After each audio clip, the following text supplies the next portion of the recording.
For Joe Mccannon, it's another Saturday night behind the wheel of old number 8. But the weekly race at the Peach State Speedway in Jefferson, Georgia is not just a personal ritual. It's a father and son tradition. We've been racing for the last 3 years, and we run every Saturday night. As Joe moves into second place at over 100 miles an hour, his son Michael watches from the pit. I was my father's pit chief. I supervised most of the mechanics on the car. They built the Sportsman Class orange and yellow car together, and they're confident it'll win. But with 1 lap to go, Joe makes his move to the inside, and the result is disastrous.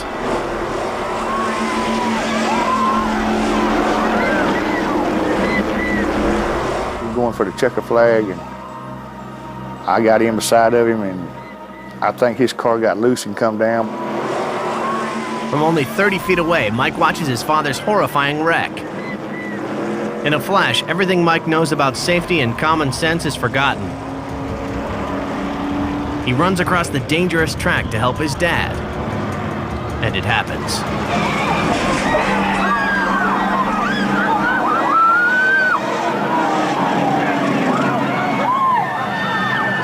I was just trying to go there and make sure he was okay. I didn't feel like waiting on the ambulance to get out there. Last thing I remember him saying was, "Dad, you're all right, you're all right."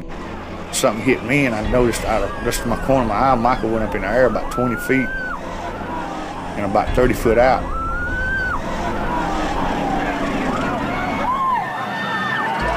Somehow Joe has suffered no major injuries from either collision. But it's now his turn to fear for a family member's life. Still in shock from the crashes, he cautiously approaches Michael. He finds his son face down on the asphalt. I asked him, was he all right, to squeeze my hand, and he didn't say nothing because he was shaking up, but he did squeeze my hand, so that was kind of a little relief to me. The whole experience being thrown down the track is actually something I don't remember. When Mike tries to get up on his own, he's held down by a track official until he can be examined. A stretcher arrives, and within minutes he's flown to a hospital.